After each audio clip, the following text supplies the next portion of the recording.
Hello friends, welcome to our channel current affair updated. This is Devashish Awasthi और आज मैं आपके सामने जो एमसीक्यू सीरीज लेके आया हूँ, याद रखिएगा मैंने आपको बताया था मेरा नया इनिशिएटिव स्टार्ट हुआ है जहां पर मैं आपको टॉपिक वाइज एमसीक्यू डिस्कस करूंगा। तो आज हम स्टार्ट करने वाले इंडियन इकोनॉमिक्स को, और इकोनॉमिक्स की अगर मैं बात करूं तो आज मैं डिस्कस करूंगा नेशनल इनकम पर एमसीक्यू। नेशनल इनकम अगर आपने पढ़ा होगा, GDP, NDP, NNP, per capita income, में से बहुत सारे टर्म्स हैं जो आपने इकोनॉमिक्स में पढ़े होंगे। और इकोनॉमिक्स एक डिफिकल्ट सब्जेक्ट माना जाता है, ये भी समझ में नहीं आता पढ़ने के बाद क्वेश्चन कैसे सॉल्व किए जाए। इस लेक्चर को देखना, आपको समझ में आएगा क्वेश्चन किस तरह के आते हैं। ओके, और लेक्चर को एंड तक जरूर देखना, आपको बड़ा अंडरस्टैंडेबल लेक्चर रहेगा ये। ओके, तो चलिए स्टार्ट करते हैं। बट एक बात मैं आपको बता दूं, अगर आपने लेक्चर नहीं देखा अभी तक इकोनॉमिक्स का, तो मैं आपको बता दूं कि मेरा एप्लीकेशन डाउनलोड करो, वहां पर इंडियन इकोनॉमिक्स के लेक्चर्स देखो, तो आपको क्वेश्चन लगाना बहुत आसान लगेगा। ओके, तो let's start with the first question. पहला क्वेश्चन है आपके सामने, ये फैक्चुअल क्वेश्चन है। बहुत से एग्जाम में, स्टेट सर्विसेज में, एसएससी वगैरह में क्वेश्चन आएगा, यूपीएससी में भी प्रीवियस ईयर्स में आता था। क्वेश्चन क्या पूछा गया, यहाँ पूछा गया पहली बार, फर्स्ट टाइम साइंटिफिकली किसने नेशनल इनकम को कैलकुलेट किया था। अब ये सुनते ही कुछ लोग सोचते हैं सर दादा भाई नरोजी का नाम हमने नेशनल इनकम में सुना है, बट ऑप्शन में तो वो है ही नहीं। तो अब करेक्ट आंसर क्या होगा पहली बार? तो मनमोहन सिंह तो कट कर सकते हो, ये तो बड़े ही मॉडर्न में आ गए। ओके, अब इन तीन में से करेक्ट आंसर ऑप्शन चूज करना है। इसका करेक्ट आंसर मैं आपको बताता हूं जिसमें आपको याद रहे चीजें, याद रखिए, बाकी ऑप्शन रीड नहीं कर रहा हूं। करेक्ट आंसर है VKRV राव। रिमेंबर, ऑफकोर्स दादा भाई नरोजी ने पहली बार कैलकुलेट किया था नेशनल इनकम, इससे भी पहले, बट वो साइंटिफिकली नहीं था। फर्स्ट टाइम साइंटिफिकली 1931-32 में, रिमेंबर, VKRV राव ने कैलकुलेट किया था। तो फैक्चुअल क्वेश्चन है, एग्जाम में आएगा तो करेक्ट आंसर मार्क कर देना, साइंटिफिकली मैंने पूछा है। ठीक है, चलिए सेकंड क्वेश्चन में आते हैं। ये क्वेश्चन बहुत फेमस है, आप देखिए करीबन मैंने प्रीवियस ईयर्स में क्वेश्चन देखे 8-9 स्टेट सर्विसेज में ये क्वेश्चन रिपीट हो चुका है। हिंदू रेट ऑफ ग्रोथ, ये किससे रेफर करता है? नाम सुन के लग रहा है हिंदू आ गया है सर। रेट ऑफ ग्रोथ किससे रेफर करता है? पर कैपिटा इनकम है, ऑप्शंस दिए हुए, पॉपुलेशन, लिटरेसी। अब कुछ लोग सोचते होंगे सर पॉपुलेशन होगा, हिंदू रेट ऑफ ग्रोथ ऐसी कुछ होगा। नहीं, इसका करेक्ट आंसर है, मैं आपको बता दूं, that is national income. Option में नेशनल इनकम या जीडीपी ऐसा अगर कोई भी ऑप्शन होगा वो करेक्ट आंसर होगा। यहाँ करेक्ट आंसर ऑप्शन में बी है। देखिए इसका मतलब क्या था, हिंदू रेट ग्रोथ, इसमें डिबेट भी हुआ बहुत सारा कि हिंदू वर्ड क्यों यूज किया गया है। बट 1950 से मैं 1980s की अगर बात करता हूं, ठीक है, इस टाइम पे आप देखेंगे इंडिया में जो इकोनॉमी की ग्रोथ थी वो बहुत स्लो थी। तो स्लो ग्रोथ रेट थी, कब से? 1950 से 1980s के बीच में। तो इस टाइम पीरियड को, जब इंडिया की इकोनॉमिक ग्रोथ रेट कम थी, उसको कहते हैं Hindu, remember, rate of growth. याद रखिए, हिंदू रेट ऑफ ग्रोथ कब कहते हैं? जब इंडिया की इकोनॉमिक कंडीशन, याद रखिए, ग्रोथ रेट जो इंडिया की थी वो स्लो थी। और ये टर्म दिया था किसने? राजकृष्णा ने। तो रिमेंबर, ये वर्ड भी याद रखना, किसने टर्म दिया था? राजकृष्णा ने। अब इसमें डिबेट भी है, ठीक है, कि आप हिंदू वर्ड क्यों यूज कर रहे हो, बट ठीक है, अभी मैं ज्यादा डिटेल में नहीं जा रहा हूं। बट ये क्वेश्चन आएगा किसने दिया था, तो याद है कि राजकृष्णा ने। और ये किसको क्या बताता है? ये बताता है कि इस टाइम पे इंडिया की ग्रोथ रेट क्या थी, वो स्लो थी। ओके, तो नेशनल इनकम से डील करता है। तो करेक्ट आंसर इज ऑप्शन में बी। ये क्वेश्चन बहुत पूछा जाता है। ओके, थर्ड क्वेश्चन में आते हैं। नेशनल इनकम को कैलकुलेट करने में सबसे बड़ी प्रॉब्लम इन चार ऑप्शंस में कौन सी है भाई? क्योंकि इंडिया में अंडर एम्प्लॉयमेंट है इसलिए दिक्कत आती है, इन्फ्लेशन है, लो लेवल ऑफ सेविंग है, या नॉन ऑर्गेनाइज सेक्टर है। ये चार ऑप्शंस हैं। अब आप लोग सोचो क्या होगा करेक्ट आंसर। देखिए सबसे बड़ी दिक्कत क्या होती है, अगर आपको टर्म्स पता है तो नॉन ऑर्गेनाइज सेक्टर जो है, ठीक है, इसको इंक्लूड करना बड़ी दिक्कत है, क्योंकि इनकी आपको सैलरी नहीं पता, ये कितना प्रोड्यूस कर रहे हैं ये आपको नहीं पता। तो सबसे बड़ी नेशनल इनकम में कैलकुलेट करने में जो इश्यूज क्रिएट करते हैं, प्रॉब्लम है, वो है जो अनरिकॉग्नाइज, मतलब सॉरी नॉन ऑर्गेनाइज सेक्टर जो है, ठीक है, जो प्रॉपर ऑर्गेनाइज नहीं है। और इंडिया में आप देखेंगे मैक्सिमम जो लोग एम्प्लॉयड है वो नॉन ऑर्गेनाइज सेक्टर में ही एम्प्लॉयड है। ओके, जिनका प्रॉपर कोई हिसाब नहीं है, वो टैक्स पे नहीं कर रहे हैं, उनकी कोई इनकम कितनी है, ये सब आपको आइडिया नहीं रहता है। ओके, तो ये सबसे बड़ी दिक्कत है। Correct answer option number D है। ओके, चलिए नेक्स्ट क्वेश्चन में आते हैं। That is question number fourth. ये फेमस क्वेश्चन रहा है यूपीएससी का बेस ईयर पर, ठीक है, और भी स्टेट सर्विसेज से बेस ईयर पे क्वेश्चन बहुत पूछे गए। ओके, आप अलग अलग स्टेट्स में देखोगे, you are able to see the question of base year. अब देखिए यहां पर मैंने ऑप्शंस इतने डिफिकल्ट दे दिए कि आप कंफ्यूज हो जाओगे। ओके, यहां पूछा बेस ईयर जो नेशनल इनकम में अकाउंटिंग में यूज किया जाता है, इसका मतलब क्या होता है? अब देखो इसमें कैसे ऑप्शन दिए, the year whose income is being used to calculate nominal GDP, और देखो इसी पढ़ो, the year whose prices are being used to calculate real GDP, the year whose prices are being used to calculate nominal GDP, the year whose income is used to calculate the real GDP. मतलब term अगर आप देखोगे तो income, price, price, income, मतलब दो बार price है, दो बार income, एक ये चेंज हो रहा है, nominal GDP, nominal GDP, real GDP, real GDP, ये टर्म चेंज हो रहे हैं। अगर ये आप नहीं कैच कर पा रहे हो तो पूरा ऑप्शन ही चारों एक जैसे दिखेंगे। ओके, तो याद रखिए बेस ईयर, पहली बात बेस ईयर होता क्या है ये आपको पता होना चाहिए। मैंने अपने इकोनॉमिक्स के, मैंने जब लेक्चर स्टार्ट किए थे ना, मैंने पहले ही स्टार्टिंग के जो दो लेक्चर थे मेरे ऑफकोर्स नेशनल इनकम पे ही थे, और मैंने बेस ईयर का पूरा कॉन्सेप्ट आपको अच्छे से एग्जाम्पल देके समझाया था। जिन्होंने मेरे लेक्चर्स देखे होंगे उनको बन रहे होंगे, जिन्होंने नहीं देखे प्लीज एप्लीकेशन डाउनलोड करो, वहाँ पे इकोनॉमिक्स के लेक्चर्स देखो, तब आपको क्वेश्चन बहुत आसानी से बनेंगे। पहली बात, बेस ईयर हमेशा बात करता है रियल जीडीपी की, रिमेंबर। सो ये नॉमिनल और नॉमिनल तो कट हो जाएंगे, सीधे मैंने कट कर दिया। अब सी और डी बचा हुआ है, ठीक है।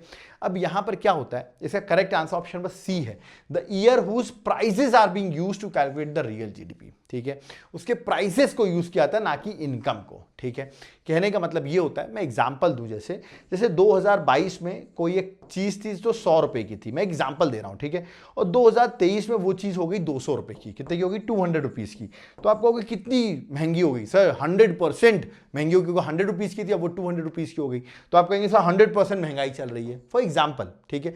बट ऐसे कैलकुलेट नहीं किया जाता है, ठीक है। एक्चुअली ये आपने पिछले ईयर को देख के कैलकुलेट कर दिया, ठीक है।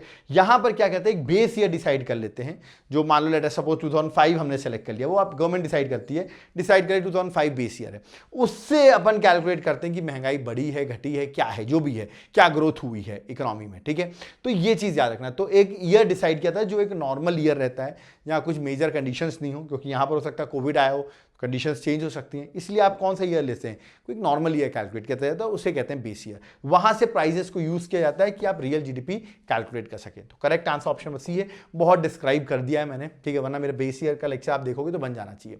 अब नेशनल इनकम होती क्या है, देखो आपने जीडीपी पढ़ लिया, जीएनपी पढ़ लिया, एनडीपी पढ़ लिया, एनएनपी पढ़ लिया, ये चारों टर्म्स आपको आने चाहिए। नहीं पता है ना, तो पहले इकोनॉमिक्स के लेक्चर्स देखो, ठीक है। नेशनल इनकम क्या होता है, सीधा सा आंसर है, फैक्टर कॉस्ट में नेशनल इनकम कैलकुलेट किया जाता है। मैंने मार्केट प्राइस और फैक्टर कॉस्ट याद रखिएगा, है ना, दोनों चीज में डिफरेंस बता रखा है। अब मैं यहाँ पे वापस डिस्कस नहीं करूंगा, बट नेशनल इनकम किस पे कैलकुलेट किया जाता है, net national product at factor cost, NNP at factor cost is known as national income. ये यूपीएससी का प्रीवियस ईयर का क्वेश्चन है, डायरेक्ट क्वेश्चन, इजी क्वेश्चन था, ठीक है। जिनको नहीं बना है थोड़ा पढ़ने की जरूरत है, क्योंकि ये अगले एग्जाम्स में, स्टेट सर्विसेज में आ सकता है आपके एग्जाम्स में। तो करेक्ट आंसर ऑप्शन में बी है, फैक्टर कॉस्ट में कैलकुलेट किया जाता है।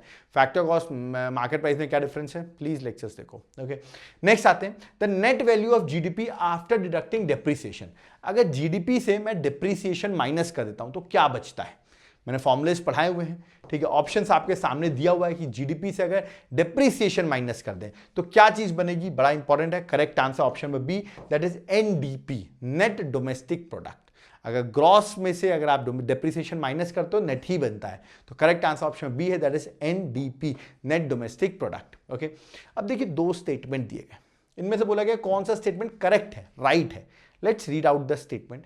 आप सबको जीडीपी तो पता है ना, जीडीपी क्या होती है, ऑफकोर्स इंडिया की बाउंड्री में जो चीज प्रोड्यूस हो रही है उसको हम कैलकुलेट करते हैं, वो जीडीपी में काउंट होता है। चलिए ठीक है, तो लिखा while calculating GDP income generated by foreigners, foreigners हैं, ठीक है, और इन अ कंट्री, मतलब हमारी कंट्री में कोई फॉरेनर अर्न कर रहा है तो क्या वो जीडीपी में काउंट होगा, पहला स्टेटमेंट है, उसने लिखा काउंट होगा। दूसरा उसने लिखा है कि जीडीपी जब आप कैलकुलेट करेंगे, ऐसा इंडियन जो इंडिया से बाहर रह रहा हो, ठीक है ना, तो उसकी इनकम काउंट करेंगे जीडीपी में कि नहीं, तो बोल रहा है कैलकुलेट जीडीपी में काउंट करेंगे। अब बताना आपको कौन सा स्टेटमेंट सही है। देखो इसमें सेकंड स्टेटमेंट तो सीधा रॉन्ग हो गया, क्योंकि जीडीपी होता है हमारी बाउंड्री के अंदर जो इनकम अर्न हो रही है, ऐसा नहीं कि जो इंडिया से बाहर रह रहा वो इनकम अर्न कर रहा है उसको काउंट करेंगे, उसको काउंट नहीं करेंगे, तो सेकंड कंसिडरेशन में नहीं लिया जाता है। फर्स्ट यस, कोई फॉरेनर भी इंडिया में आके अगर अर्न कर रहा हो तो उसको कैलकुलेट किया जाएगा जीडीपी में। तो correct answer that is option number A, one only, remember. ये मैंने पढ़ाया हुआ है, ठीक है, याद रखना, ये मैंने पढ़ाया हुआ है जीडीपी कैसे डिफाइन किया जाता है, ओके। नेक्स्ट क्वेश्चन आते हैं, इकोनॉमिक ग्रोथ के साथ एक चीज तो आती ही आती है, किसके साथ कपल्ड होता है इकोनॉमिक ग्रोथ, ठीक है, मैंने पढ़ाया भी हुआ है। देखो इकोनॉमिक ग्रोथ होगी मतलब लोगों की डिमांड बढ़ेगी, लोगों की डिमांड क्यों बढ़ रही है, ग्रोथ हो रही है, डिमांड क्यों बढ़ रही है, क्योंकि लोगों की इनकम बढ़ रही है, इसलिए लोग डिमांड ज्यादा कर रहे हैं। इनकम अगर बढ़ रही है, याद रखना, तो मतलब लोगों के पास पैसा ज्यादा है, डिमांड ज्यादा कर रहे हैं, तो क्या होगा, प्रोडक्ट तो उतनी है, तो महंगाई आएगी, इन्फ्लेशन होगा। तो याद रखिएगा, इकोनॉमिक ग्रोथ होती है तो महंगाई, इन्फ्लेशन तो होता ही है। तो correct answer that is option number B. Okay, चलिए आगे बढ़ते हैं नेक्स्ट क्वेश्चन नंबर 9 में, बड़ा इंपॉर्टेंट है। यहाँ वाई जो है वो नेशनल इनकम है, सी जो है कंजम्पशन है, आई जो है इन्वेस्टमेंट है, जी जो है गवर्नमेंट एक्सपेंडिचर है, एक्स जो है एक्सपोर्ट है, एम जो है वो इंपोर्ट है। ओके, अब आपको पूछा गया है कि ये ओपन इकोनॉमी है, इसको कैलकुलेट करेंगे अगर नेशनल इनकम को, तो क्या फॉर्मूला होगा, मैंने पढ़ाया हुआ है, आपने लेक्चर देखा हो तो, ठीक है। National income equals to consumption plus investment plus government expenditure plus export minus import, याद रखिएगा। तो ये फॉर्मूला जो है वो मैंने पढ़ाया हुआ है, और correct answer is option number C है, ठीक है। जब मैं नेशनल इनकम कैलकुलेशन पढ़ा रहा था उस टाइम पे मैंने टॉपिक पढ़ाया हुआ है। तो correct answer is option number C. Okay, next, sustainable development goal सुना है, एसडीजी। एसडीजी का मतलब क्या है, 17 गोल्स हैं, आपको पता होगा एसडीजी के अंदर, मैंने उसका भी लेक्चर बनाया कि 17 गोल्स क्या क्या है। ओके, तो यहां पूछा गया है कि कौन सी इंस्टीट्यूशन को नोडल इंस्टीट्यूशन है जो एसडीजी के गोल को इंप्लीमेंट करेगी इंडिया में।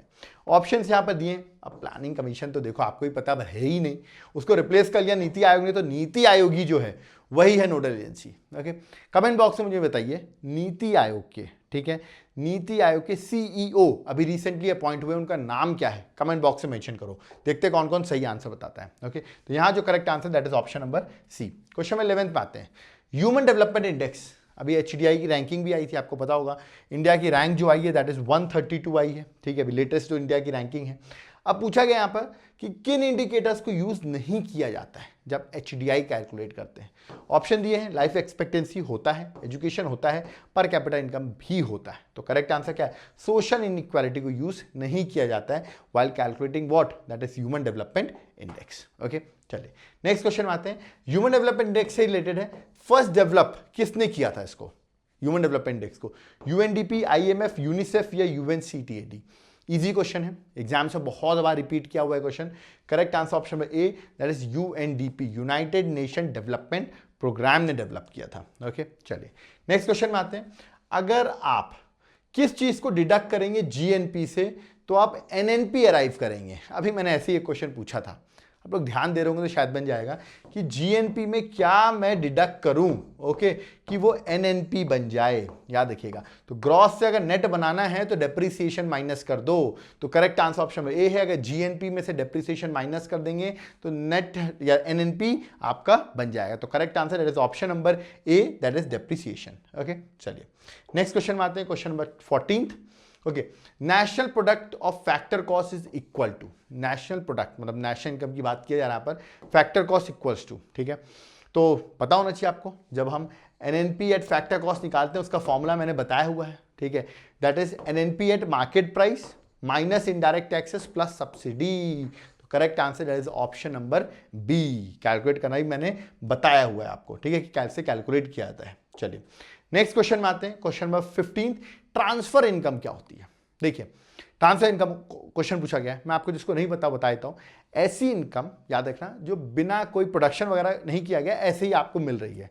जैसे लेटर सपोज अभी सरकार योजनाएं चलाती है ना, सब्सिडी दे देती है फ्री में, कुछ करना नहीं है, हम गरीब हैं, सरकार हमको पैसा दे रही है, सरकार ने बहना योजना चला दी, नई नई स्कीम चलाती रहती है, पैसा देती रहती है, तो वो जो इनकम है ना वो ट्रांसफर इनकम होती है। कहने का मतलब income which is not produce by any productive या तो प्रोडक्शन प्रोसेस, कोई प्रोडक्शन नहीं किया हमने, सरकार ने गिफ्ट दे दिया हमको, एक तरीके सब्सिडी आप कह सकते हो, ठीक है, तो उसको कहते हैं ट्रांसफर इनकम। तो correct answer is option number ए। ये लोगों को नहीं पता होता है इसलिए मैंने आपको बता दिया ट्रांसफर इनकम क्या होती है, ठीक है। चलिए, और गवर्नमेंट देखते हैं सब्सिडीज वगैरह देती है, तो ट्रांसफर इनकम ही है। नेक्स्ट क्वेश्चन में 16 में आते हैं, पर्सनल डिस्पोजेबल इनकम क्या होती है। What is personal disposable income, ये बड़ा इंपॉर्टेंट है, मैंने पढ़ाया हुआ पर्सनल डिस्पोजेबल इनकम। 4 ऑप्शन यहां पर दिए गए हैं, करेक्ट आंसर आपको चूज करना है। ओके, आई होप आप चूज कर पा रहे होंगे, नहीं चूज कर पाए तो मैं बता देता हूं, बहुत सिंपल है। जो भी आपकी पर्सनल इनकम होगी, ठीक है, उसमें से आप क्या करिए, जो भी टैक्सेस वगैरह जो आप पे कर रहे हैं वो आप डिडक्ट कर दीजिए, और जो भी मिसलेनियस फीस फाइन है इन सबको डिडक्ट कर दीजिए। मतलब जो भी आपकी पर्सनल इनकम है उनमें से मोटा मोटा देखा है जो टैक्सेस हैं उनको आप डिडक्ट कर दीजिए, तो उसको कहते हैं बची हुई इनकम को पर्सनल डिस्पोजेबल इनकम। याद रखना, ये क्वेश्चन भी बहुत बार पूछा जाता है। Correct answer that is option number ए, यहां डी लिख दिया मैंने, कट कर देना, option number A is the correct answer. Okay, next 17, per capita income याद रखिएगा। In India was rupees 1867-68।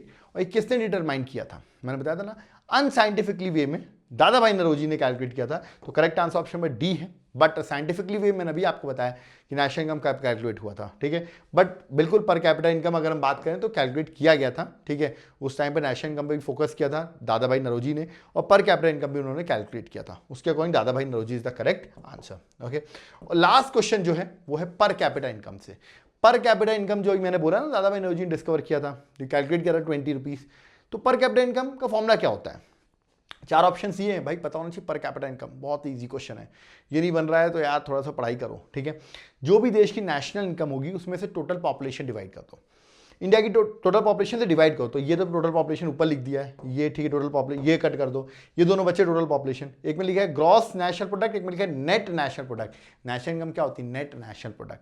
तो correct answer option number A है। नेट नेशनल प्रोडक्ट में अगर आप टोटल पॉपुलेशन डिवाइड कर देते हो तो देश की पर कैपिटा इनकम आ जाती है, रिमेंबर, ठीक है। मतलब एक व्यक्ति कितनी इनकम अर्न कर रहा है वो आपको पता चल जाएगा। तो correct answer is option number A. Okay, और यहां पर जो क्वेश्चंस थे नेशनल इनकम के, मैंने बहुत सिंपल, इजी और अच्छे क्वेश्चंस कराए हैं। एग्जाम में देखना आपको 2-3 क्वेश्चन यही टॉपिक से मिल जाएंगे। ऐसे मैं इकोनॉमिक्स से भी क्वेश्चन कराता रहूंगा। इवनिंग में सोच रहे हो सर कौन सा लेक्चर आएगा? अरे मैं 1 बजे बताऊंगा कि इवनिंग में कौन सा लेक्चर आएगा, 7 PM पे, याद रखना। तो 7 PM का भी लेक्चर देखना है, 9 AM का भी लेक्चर देखना है, ठीक है। तो देखिए मैं आपको अभी, आप सोचो सर पॉलिटी अभी मैंने स्टार्ट किया है, हर सब्जेक्ट में कराऊंगा। पहले मैं एक लेक्चर सब सब्जेक्ट करा देता हूँ, ठीक है। मैंने पॉलिटी लिया है, ज्योग्राफी लिया है, अभी मैं इकोनॉमिक्स ले आया हूँ। अब आप सोचेंगे हिस्ट्री बचा हुआ है, हिस्ट्री आ जाएगा, एनवायरमेंट आ जाएगा, करंट अफेयर्स आ जाएगा, फिर हम सबको चलाते रहेंगे। ओके, एक साथ सारे टॉपिक्स हम कवर करेंगे। ओके, तो यहाँ पर मेरा लेक्चर तो कंप्लीट होता है, बट मैं आपको बता दूँ जो लोग UPSC की प्रिपरेशन कर रहे हैं, मैंने वहां पर एक स्ट्रैटेजी का वीडियो बनाया है, मैं उसका लिंक डिस्क्रिप्शन बॉक्स में डाल रहा हूं। किस तरह यूपीएससी की प्रिपरेशन आप कर सकते हो। इवन यूपीएससी छोड़ो, आप कोई अदर स्टेट सर्विसेज की प्रिपरेशन कर रहे हो, अदर एग्जाम की प्रिपरेशन कर रहे हो, इस वीडियो को आपको देखना। मैंने आप प्रॉपर शेड्यूल बताया कि आप कैसे पढ़ सकते हो, क्या चीज पढ़नी है, क्या चीज छोड़नी है, क्या स्ट्रैटेजी होगी। ये वीडियो देखो, मोटिवेटेड नहीं होंगे ना, वीडियो देख के ही मोटिवेट हो जाओगे। ओके, और समझ में आ जाएगा किस तरह पढ़ाई करनी है। ओके, और नहीं पसंद आया ना तो आप मुझे बताना, कमेंट करके उस वीडियो में जरूर बताना कि आपको इस वीडियो को देख के कैसा लगा। मैंने पूरी तरीके से आपको A to Z चीजें बताई हैं, किस तरह प्रिपरेशन की जाती है और क्या क्या पढ़ा जाता है और कैसा स्केड्यूल बनाया जाता है। तो बहुत हेल्प करेगा, छोटा सा वीडियो जरूर इसको जाकर लिंक डिस्क्रिप्शन बॉक्स में डाल रहा हूं, ठीक है। अब मैं आपको बता दूं कि अगर आप हमें कुछ याद रखिएगा, यहाँ पर अगर आप नोट्स बाय करना चाहते हैं, ठीक है, तो हमारे नोट्स है, हैंड रिटन नोट्स है, ठीक है, अलग अलग सब्जेक्ट्स है, तो मॉडर्न है, पॉलिटी है, ठीक है, अलग अलग सब्जेक्ट्स के सारे बुकलेट्स हमारे पास है, मिडाइवल हिस्ट्री है, और भी बहुत सी बुकलेट्स रखी हुई हैं सारी। ओके, आप चाहें तो सारे नोट्स जो है वो ऑर्डर कर सकते हैं। ओके, लिंक डिस्क्रिप्शन बॉक्स में है, प्लस कॉन्टैक्ट नंबर दिया हुआ है, तुरंत व्हाट्सएप करो, मैं आपको सारे नोट्स के बारे में इन्फॉर्मेशन दूंगा। लेक्चर सही बताना, इकोनॉमिक्स का लेक्चर देखो, इकोनॉमिक्स के क्वेश्चंस बहुत अच्छे आने वाले हैं, और एग्जाम में आएगा ना तो फिर आप मुझे याद करोगे सर आपके आए हुए क्वेश्चन आ गए, ठीक है। तो इसीलिए एप्लीकेशन डाउनलोड करो, वहाँ पर आपको मेरे सारे लेक्चर्स मिल जाएंगे। ओके, और यहाँ पर वीडियो मेरा कंप्लीट होता है। यूपीएससी की प्रिपरेशन करो, मैंने बताया स्ट्रैटेजी मैंने बता दी है, सारी स्ट्रैटेजी बता दी है किस तरह प्रिपरेशन करनी है। उसके बाद मेरे एप्लीकेशन को विजिट करना अगर स्ट्रैटेजी पसंद आए तो, और ऐसी स्ट्रैटेजी किसी ने नहीं बताई होगी, मैं आपको प्रॉमिस कर रहा हूँ। एक बार जरूर लेक्चर को देखो।